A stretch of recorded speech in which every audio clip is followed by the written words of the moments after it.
I'm sorry. I apologize for the technical delay here. We're starting about 7 minutes late. I'm Michael Makovsky, I'm President and CEO of JINSA, here for our weekly update on the war in Israel. I'm here with my colleagues, General Yaacov Ayish, Senior Vice President at JINSA for Israeli Affairs and former head of IDF operations, and my other colleague, General Yaakov Amidror, distinguished fellow here at JINSA's Commander Center and a former national security advisor to Prime Minister Netanyahu. I'm going to start with you, General Amidror. Let me ask you, and I know you maybe have something you want to say overall, and I do want to get to that, but maybe this would be a segue. Look, one of the major news stories, it seems like, in the last few days, which does not seem 100% confirmed by the IDF, but there's been a lot of reporting, it seems like, of high confidence that Israel has killed Mohammed Deif, if I'm pronouncing his last name correctly, who I believe is head of basically the military forces of Hamas, has been a long time close associate of Sinwar, has escaped numerous assassination attempts. I think I've seen reports that there have been about at least 7 previous ones that I've seen reported. Maybe there are more. He has reportedly been injured. He's got a sort of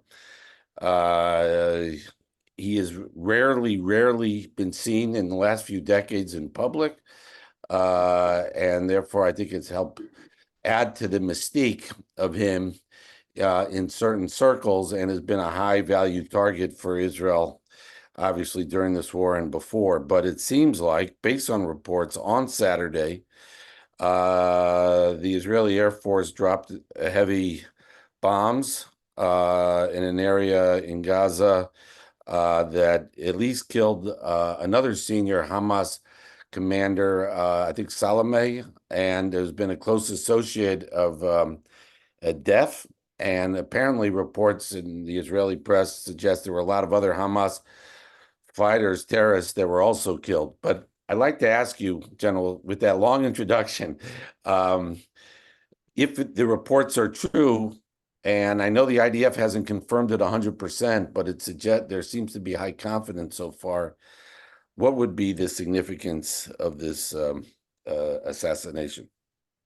You know, when Arik Sharon was the prime minister, whenever he was asked a question, he said, "This is not the important question." And he answered another. Thank you. This is not the important question. Here we have something that we look for many days. We didn't know what is the situation of Hamas. And you asked many, and our audience asked me, okay, what the level of success of the IDF? What you achieved during these months? And here we have a clear answer, very objective one, and this is the fact that Hamas didn't retaliate to this attempt from last Saturday till today. 3 rockets had been launched into Sderot. It was not Hamas. It was Islamic Jihad. Hamas didn't succeed to organize launching of anything from the strip into Israel. And if you ask what is the level of success of the IDF, here you have an objective answer. Hamas is not totally distracted. This is an exaggeration, but very severe held by the IDF.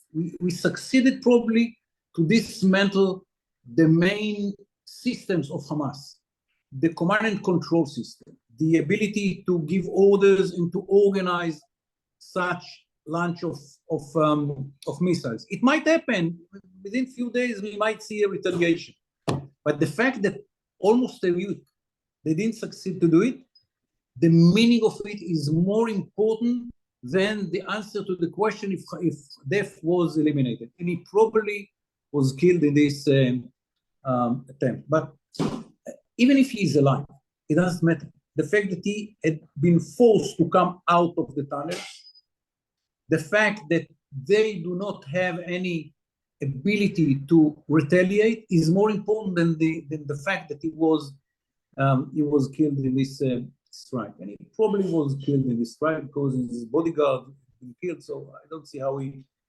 succeeded this time. But even if he's just severely injured, he is out of the scene, and for itself, it's a very important symbol, and it's taking part of the confidence of Sinwar and the leadership, and they understand that we are closer than ever. But from my point of view, as one who try to understand the situation on the ground, and the IDF is very, very, very cautious not to give results saying we crashed them, we killed them, whatever. They are giving numbers. They just released a few numbers that the 12,000 identified bodies and another 2,000 in prison and 150 company commanders and 21 out of 24 battalions commander and so on and so forth. So it's very impressive. But from my point of view, much more impressive than the numbers, which are impressive by themselves. But more impressive is the fact that Hamas didn't succeed to retaliate almost a week. And the meaning of it that we are very close to the end of the first stage, dismantling the system, and then we can move to the second one, which is cleaning the area from all the remnants. I'm not connected it. I don't connecting it to the question of the deal about the hostages. That might change the whole schedule. But we'll get to that. We'll get to that. Yes, yeah.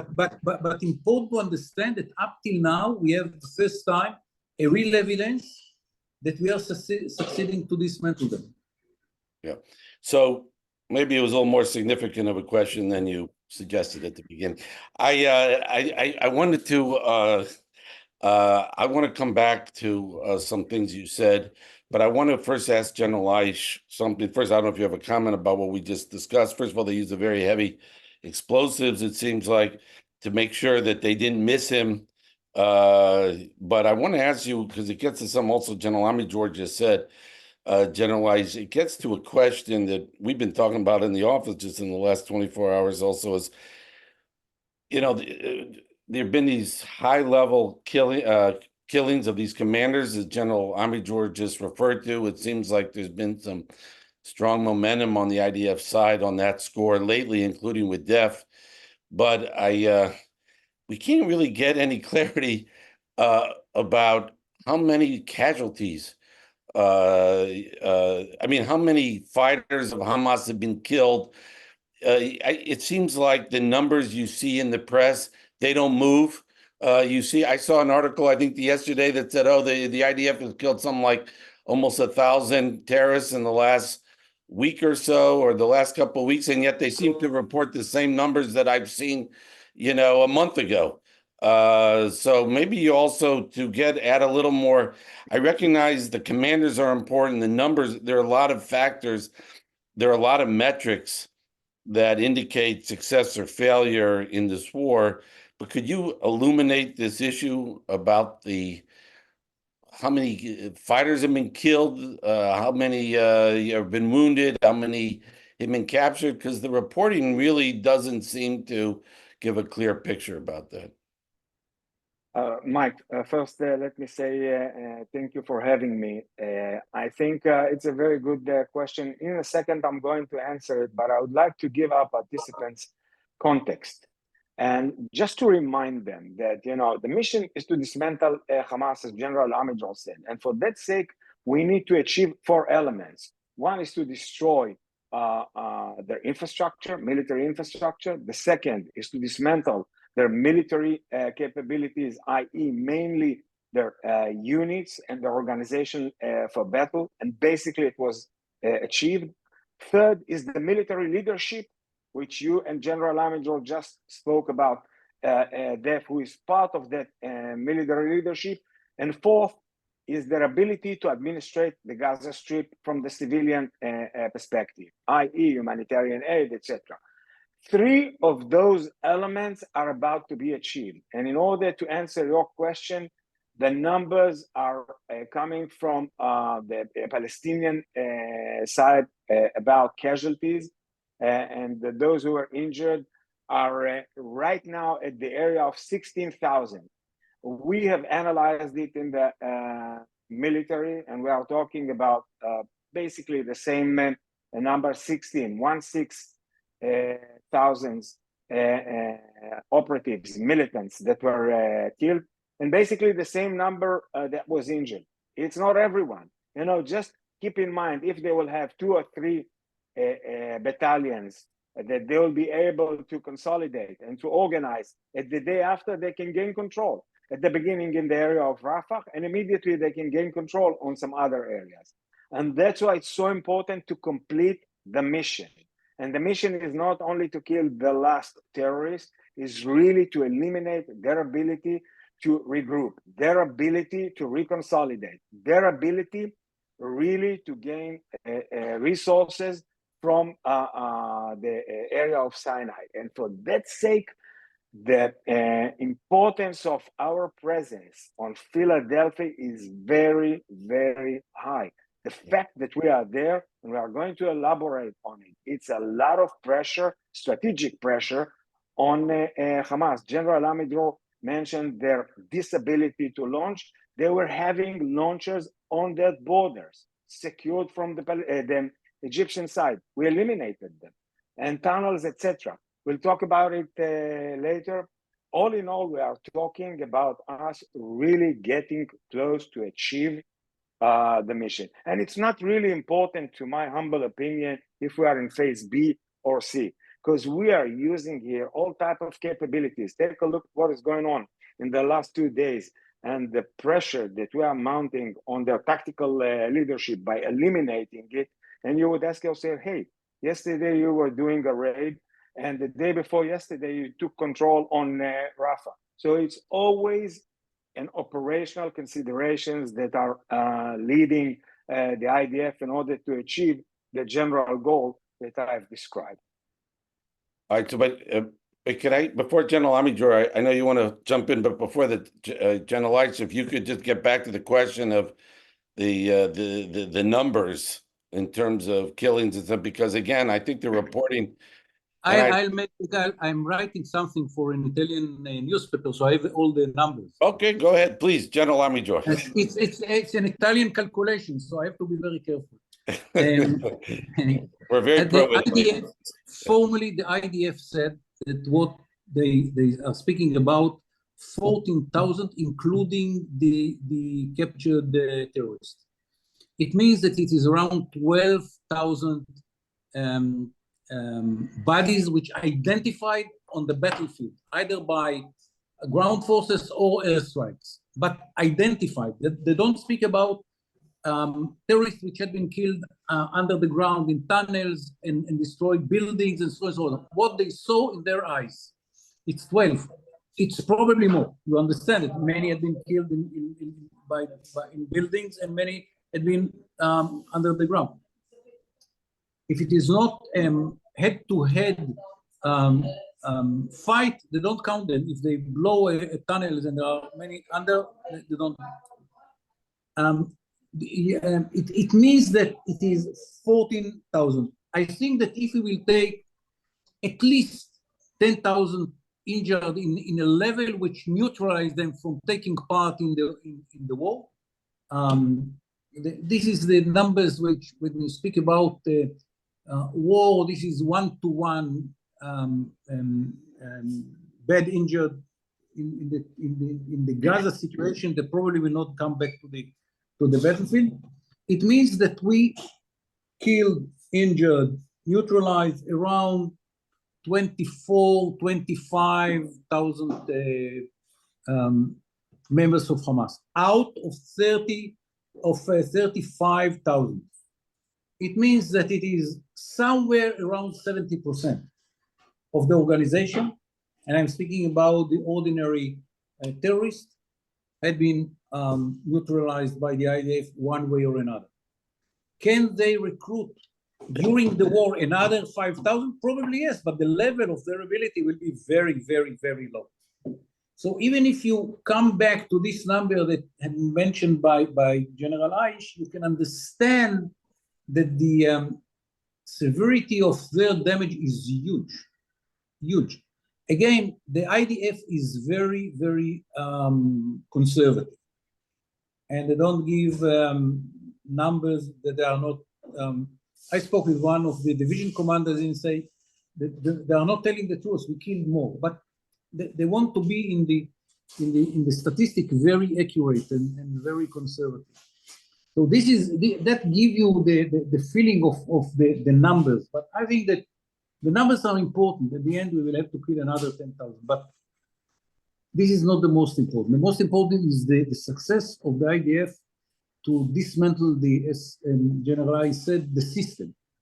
And there is another element which also was neutralized, is the ability to produce inside the Gaza Strip. And when you disconnect Gaza from Sinai, and at the same time they don't have the ability to produce inside it, the erosion of their capabilities is every day and every night. Each time that we are destroying something, killing and taking a place in which they are losing weapon system, that they don't have something to come instead, and it's eroding their capabilities. They still have huge number of weapon systems inside the Gaza. RPGs, Kalashnikov, probably a few hundred of missiles. But if the system doesn't work, doesn't function, I think that the result is what I mentioned at the beginning. They didn't succeed to produce in retaliation in 5 days. It's more than 5 days now.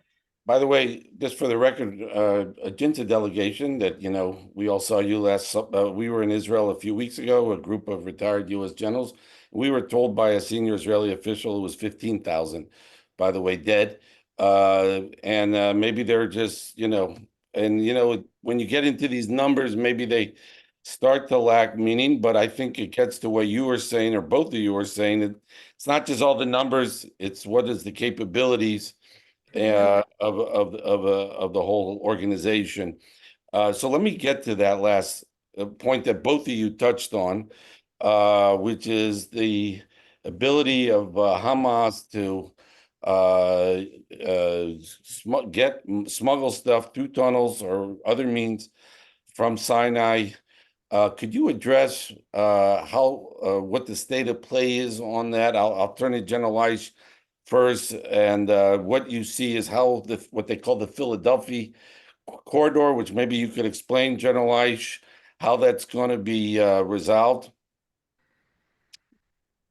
Okay, a few words about Philadelphia. Philadelphia axis, which become Philadelphia corridor, practically speaking, is the border between Egypt and the Gaza Strip. At its eastern corner, it has also a border with Israel, which is the Rafah passage, and Kerem Shalom, which is the terminal from which we are allowing most of the humanitarian stuff and raw materials into the Gaza Strip. And what Hamas did along the years is simply they have dug under the ground a huge number of tunnels for all types of purposes. Some of them are for smuggling, some of them are for goods, some of them are for armament, some of them are for raw materials, machinery. In certain cases, the width of those tunnels allowed the ability to move with a vehicle from one side to the other. There were tunnels that were used only by VIPs, very important persons, paved, with tiles, with all kind of stuff that allowed them to move from one side to the other. Now, with our presence on Philadelphia, we have exposed a whole subterranean system, over than a few dozens of tunnels, and it's not everything. Just to show you the importance, now we can speak about it. A few hours ago, the Prime Minister of Israel, Benjamin Netanyahu, was in Rafah. And the reason why I'm using this example is because this corridor is basically pretty secure right now, although we are still fighting in Rafah and the neighborhoods surrounding it, and although we are still fighting under the ground on those tunnels, exposing them and eliminating them. There is a lot to do. But the strategic importance of this access, Philadelphia, and the tunnels, is the ability of Hamas to replenish itself, to bring in and to import from Sinai raw materials, funds, financial support, and even the communication with their outside leadership and the supporters is in most cases via couriers using those tunnels.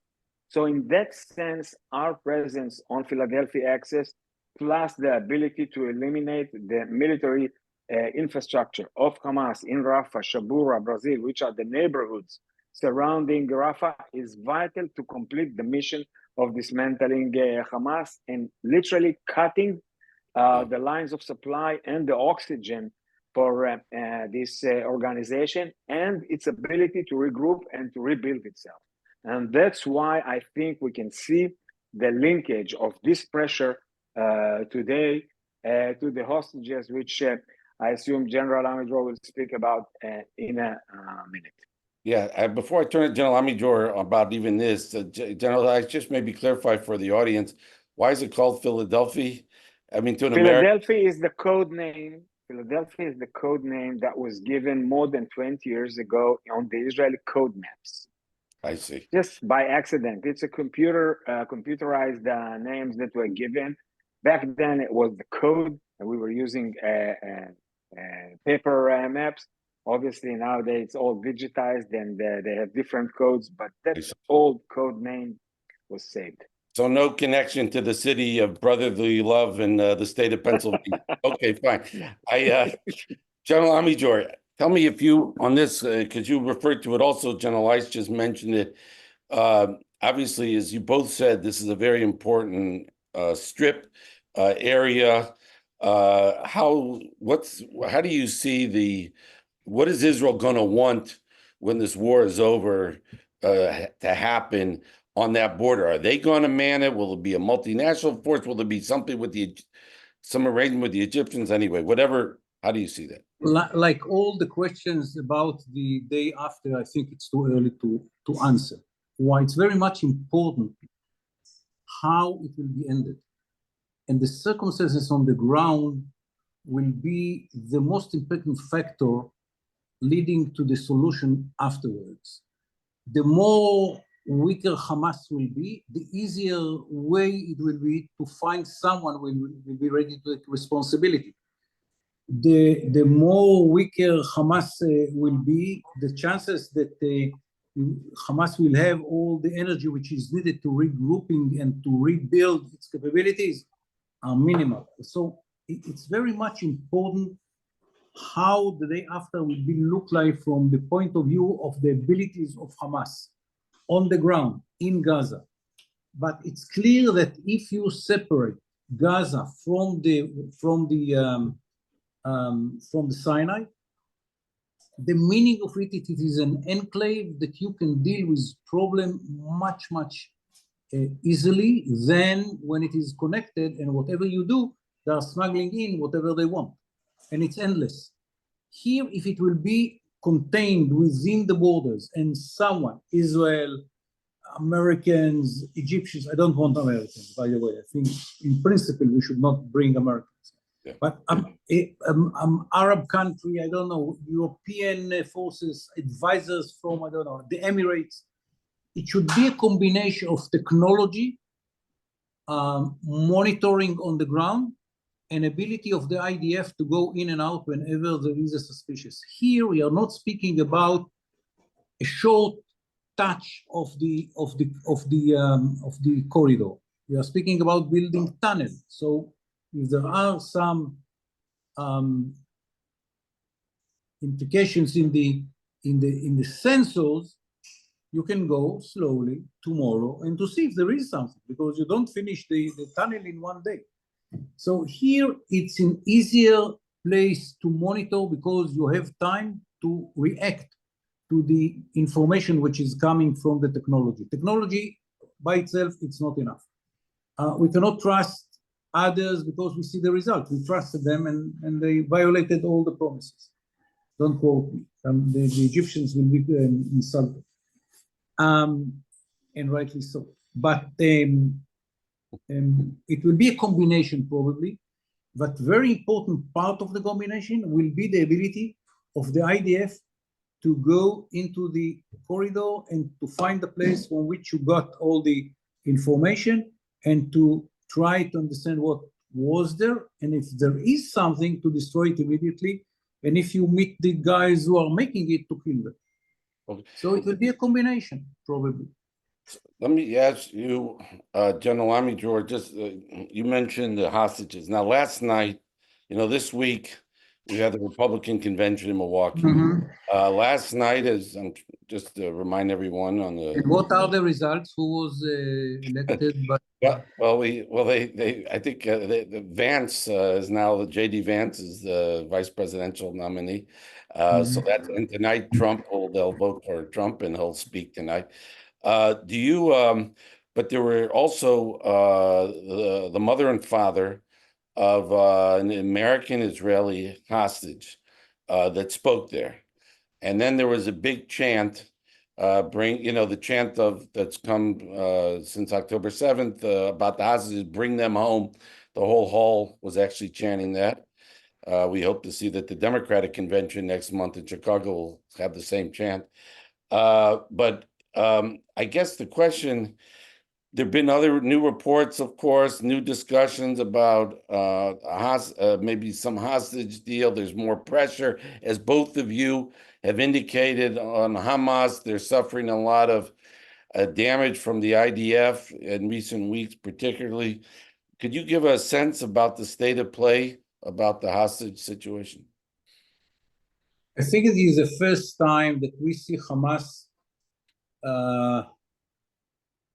is more open to some Israeli demands and retreating from some of his demands. And now there are 4 issues. One is Philadelphia. The second one is the Netzarim corridor, which is separated the north from the south. The coming back of the Palestinians into the north part of Gaza, how many, how you monitor it, and so on and so forth. And the last one is how the whole process will go, because we declare in advance that our intention is to go back to the war after the release of this hostages. The number that people are speaking is 33, but not all of them are alive.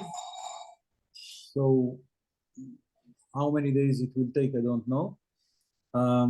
The first numbers which came out, and all of this, it's not formal, it's 42 days.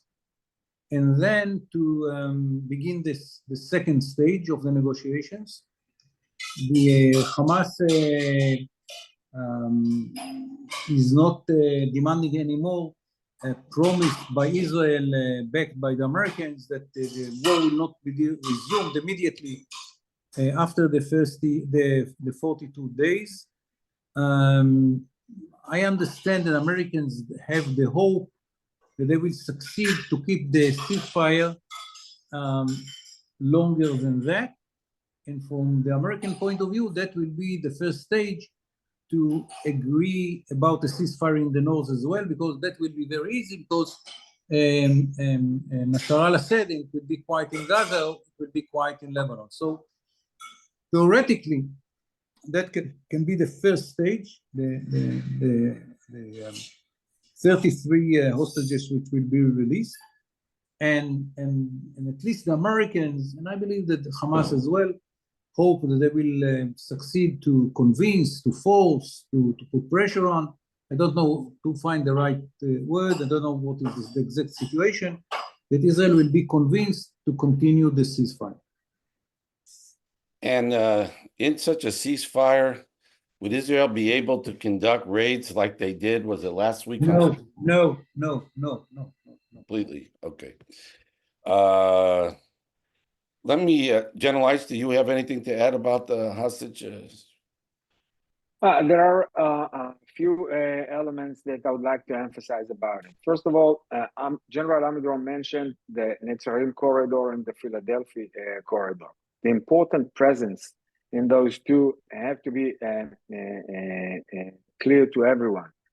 Us in the Netzarim corridor, it means that practically speaking, we can control quite well the movement between south and the north to the Gaza City, Gaza area from the area of Khan Yunis.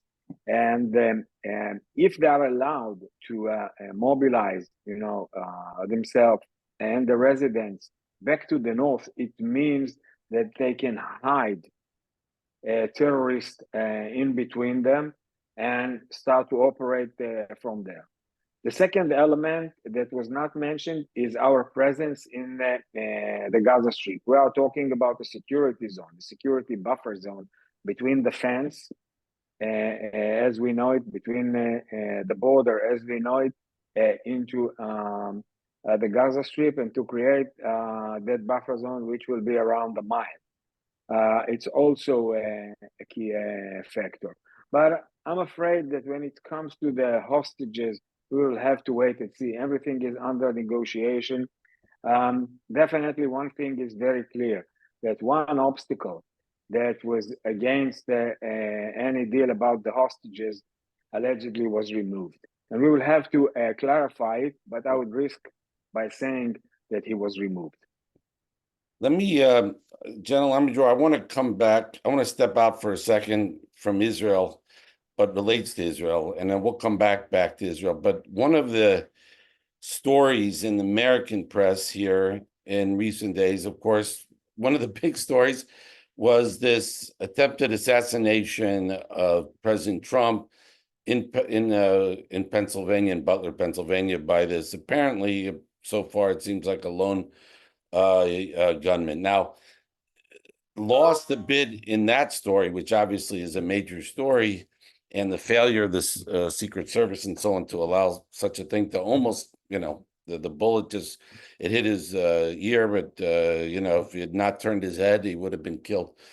So is that already that the Secret Service had already beefed up security of former President Trump, because based on a plot that, according to press reports, that's all we know, based on a human source, an Iranian plot that they were getting wind of to kill President Trump.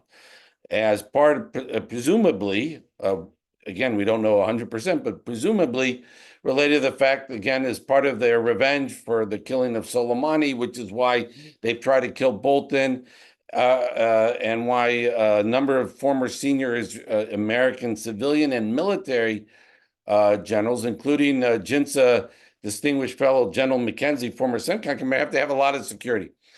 Let me ask you just about this. If this is true, and there's been no suggestion that I've seen yet that it is not true. In fact, again, the report suggests that the Secret Service took it seriously enough to already beef up security of President Trump. This is before the assassination attempt in Butler, Pennsylvania. Apparently not enough. What does that tell you?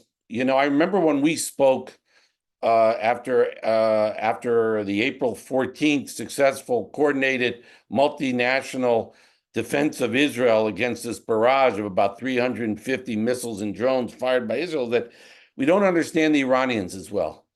It was a pretty bold move to try to kill a former president who very possibly could be the next president.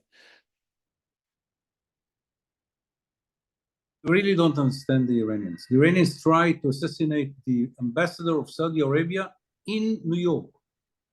I mean, no, in here in Georgetown, in Washington. In Georgetown, in Washington, Cafe Milano. Cafe Milano. I know we haven't gone to lunch there, General. I don't think, but we're not maybe good looking enough, but it's a very popular place here in Washington. And I mean, we don't understand the readiness of them to look at what they did in Argentina, and now the Argentinians are saying we will resume it and we will take them to court, blah blah blah. We don't understand the Iranians. The Iranians are ready to take risks that we, in Western countries are not taking. And we have to take it into consideration that these people, they think that God is with them. And if God is with you, you can allow yourself. You have the protection, you have the wisdom, whatever. And we have to, when we deal with the issue of Iran, we have to take into consideration that they really think differently than us. And people used to say, yes, but they are very logic. Yes, but they have their own logic. They are very logic, but it is their logic, not our logic. And this is one example as the assassination of the Saudi. I was sure that it is in New York, but Josephson is a good place to do it. Yes, I mean, who could imagine that someone will do something like that in Washington? And that tells you something about the measures that they are ready to take. And when people are saying, yeah, they can be nuclear, they have it will work the same logic of the mutual deterrence, guys, no. Yeah. Let me just push back. Let me just push on that, and I appreciate it's always refreshing when experts say we don't really understand them, but I guess this is a rhetorical question, but does it also just say something about just the lack of fear that they fear, at least in this particular instance, from the United States, based on all their attacks on our forces? And are really generally a meek response. And I have to just say, and I know you're not going to say this, but I'm going to say it as an American, I'm shocked that I haven't heard anything more forceful from the US government about this issue. It is not a minor issue. Even President Clinton, not that strongly, but when President George H.W. Bush, when there was, I think, an Iraqi plot that was uncovered to kill him after he was president, even President Clinton fired a lot of cruise missiles at Iraq. Now, it wasn't very effective. I haven't seen anything in the U.S. government about it. And obviously, there's a lot of other news going on here, a lot of focus on what happened in Butler, Pennsylvania, the Republican convention. President Biden is immersed, and you all know there's he's getting a lot of pushback now from even senior Democrats that he shouldn't run again. So there's a lot going on. I realize there's a lot on President Biden's mind, but it is, to me, a bit surprising that there hasn't been more focus on this since this report has come out. And to me, it says something about their lack of fear of the United States, but maybe not. I don't know. Okay. General, but let me just ask you, I'm just going to push back on one thing. You say the Iranians have their own logic.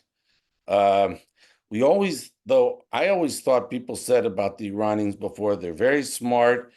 They're careful about the risks they take when they are faced with force, one of the known stories in 2003, when they thought the United States was going to come after them after we went into Iraq. They suspended elements of their nuclear program. They tend to be cautious sometimes. They're not as, they're not suicidal.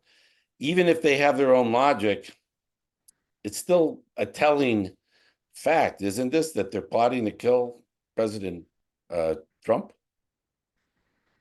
I think that when we speak about the logic, there are some elements that you can elaborate and understand by the history of their attitude and behavior. For example, we know that they are very sensitive about life of Iranians in Iran. And they are not ready to take risk that Iran will be attacked for something which is less than very important for them. This is why the April attack by the Iranians was a surprise for many Israelis, because we thought, are they ready to take the risk of exchange of fire between us and Tehran? And Tehran is on the line. I mean, it is there, and it might be in Tehran.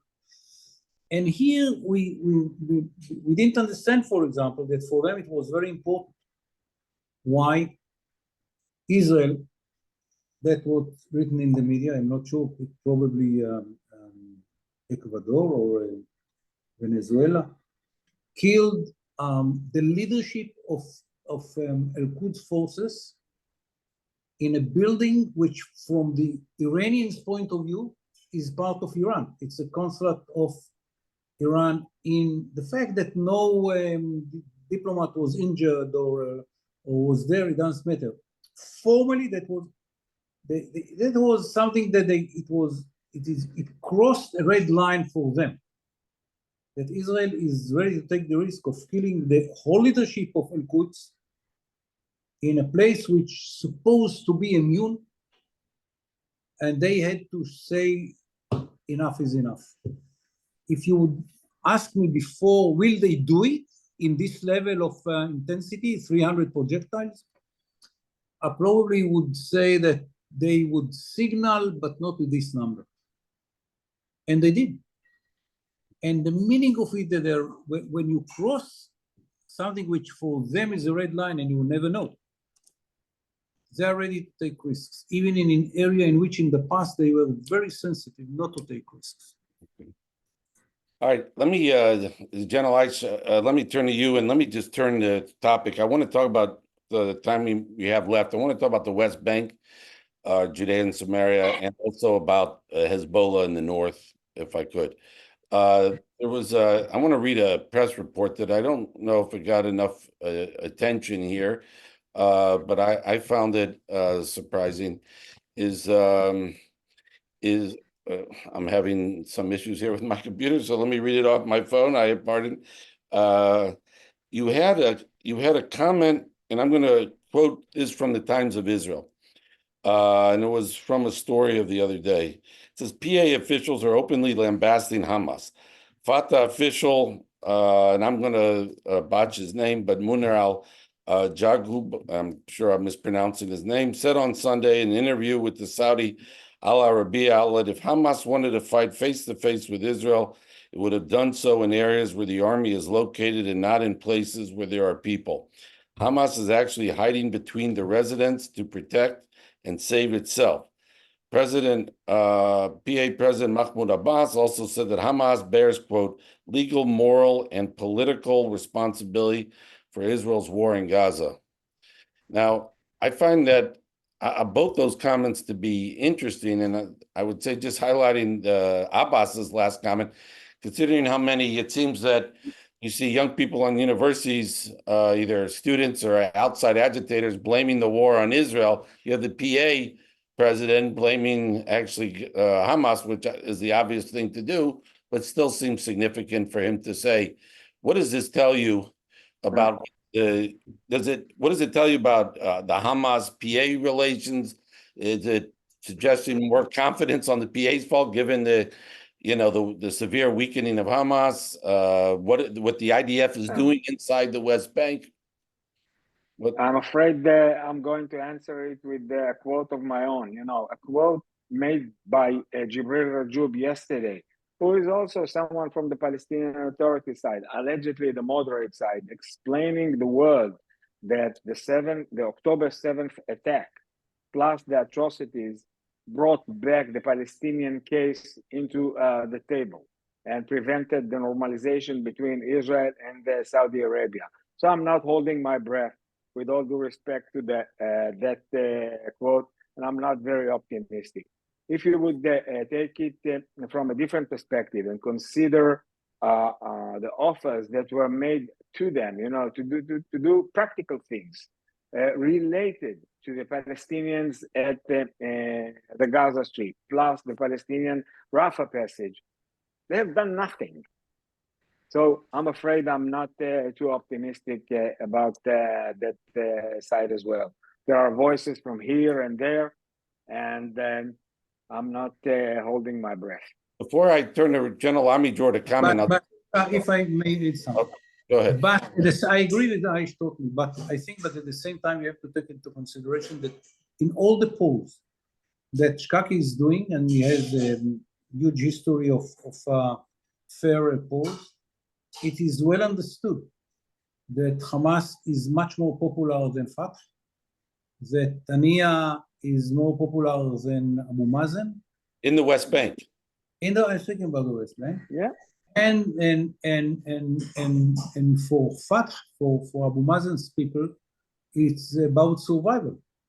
Yeah. And this is why they have to be very blunt about Hamas.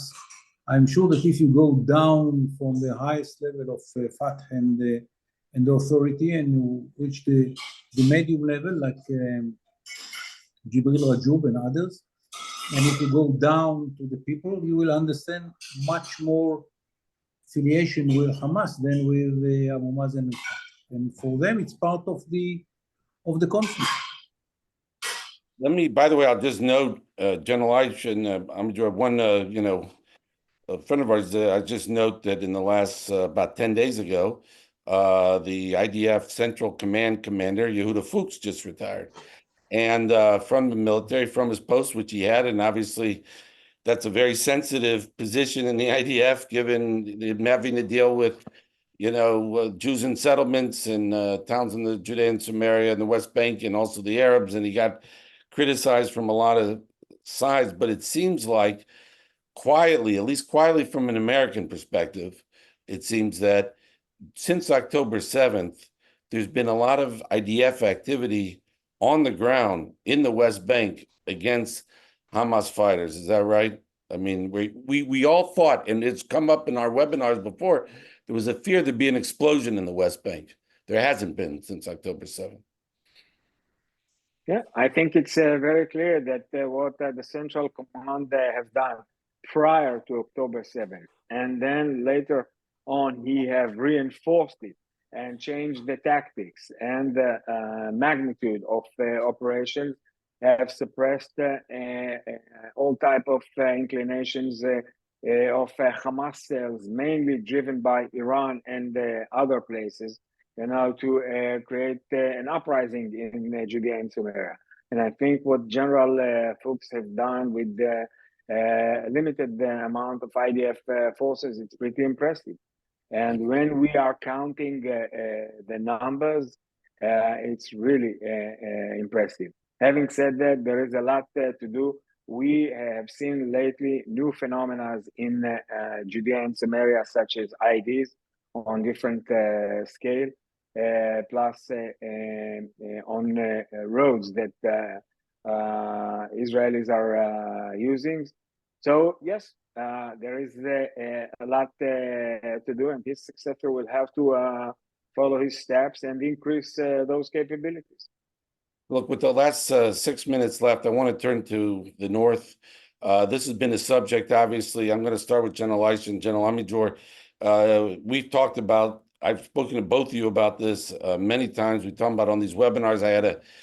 I've written about this a lot in recent weeks, certainly about the fear of a war. When we were in Israel as a group, a JINSA group of generals, we heard this very clearly, concerned that there might be a major war, that this with Hezbollah, that the situation in the north is unsustainable, and the American are not making it any easier or better, actually maybe unintentionally leading a war because they were withholding weapons that Israel needs for a war with Hezbollah.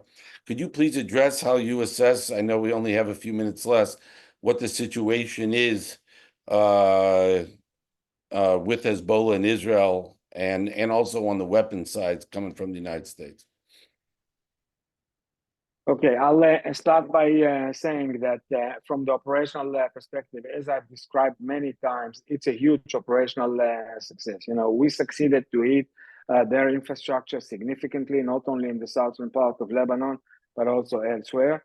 And mainly, we have eliminated the tactical commanders on the ground that we are still doing it, including today. And not only in the southern part of Lebanon. Today, we have done it in the Bekaa Valley, and we are doing it elsewhere. And it seems like we are calibrating our operations very carefully. Having said that, it's only at the operational level, because at the strategic level, we have much to do. The residents of the north, 60,000 of them are still not back to their villages, to their homes. And I'm not talking about the damage that was created by these missiles out there. We'll fix everything, we'll build everything, and we'll be back. there and cultivate our land. But right now they are not there. And if we want to complete the mission, it's to create, the security conditions in the north that will allow the residents to be back at their houses, exactly as we are doing in the south. It's not only the operational and the strategic achievements, it's also the civilian part that will complete that. I would risk myself in saying victory. Victory is when you see the residents back in their house, in their village, in their farm. And the objective is, and then I'll turn to General Amidror, is to create a buffer zone in southern Lebanon that will prevent October 7th like invasion, and also it could be one of the solutions. I'm not elaborating on that because this is one of the options. It's not everything up to us. The reason why my inclination is that at the end of the day, we will have to remove that threat.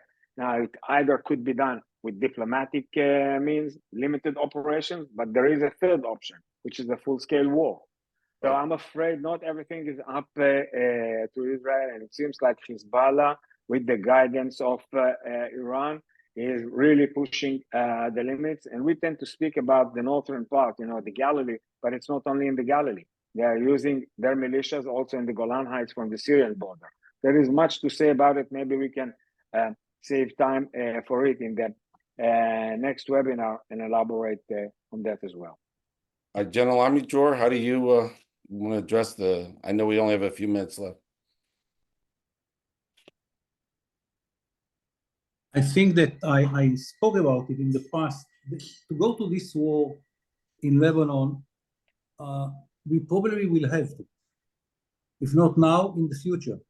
We should not make the same mistake that we did with Hamas, to allow the terror organization to be stronger and stronger, and don't stop it, and let it grow to the level in which it become a beast that we don't know how to deal with. So I don't know if the war will begin at the end of this year. It will be it's going to be a very devastating war. The number of missiles that they have, the accurate missiles that they have, the number of anti-tanks that they have. On the other side, the IDF is much better prepared for this war in Lebanon than it was for the war in Gaza. For 20 years, we train, we exercise, we do whatever, we make all the preparations on the ground, on the intelligence, on the targeting issue. Our situation versus Hezbollah is much better than it was versus Hamas, but we are now after almost 10 months of war. What happened to our munition for ground forces, for air force, for anti-tank, anti-missiles interceptors? Legitimacy, we need legitimacy inside and outside. Our economy, after 10 months or a year of war, we have to ask questions about our economy, the ability of the economy to take the burden for another year of war. People are saying, oh, we will strike, and no, we will strike, and then it will be another year of war. It is not going to be easy. It's not going to be short. It is going to be a long, devastating war. And for that, you have to prepare your economy. Are we ready? What the Americans will say. The Americans will be ready to back us when they have elections in November. And immediately after the elections will be who will win it. And we will be ready to immediately to enter to a process of helping Israel to fight. We don't need American soldiers. We need ammunition.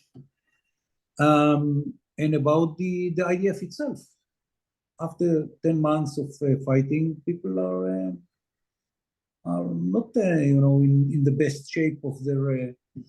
The IDF is in very high readiness, and the units are very well exercised in Gaza and outside Gaza, and are very well prepared. But it's very exhausting to fight 10 months. We don't have an experience since the first war of Israel in the 48. We didn't fight long wars. And the preparation there are 6 areas that we have to find and to check. But I'm saying if now it will be ended without a war, it means that Israel will have to initiate a war within 2 or 3 years. Okay. All right. I thank you very much. We'll obviously be talking more about the North in future webinars. I again apologize to the audience for the delayed start.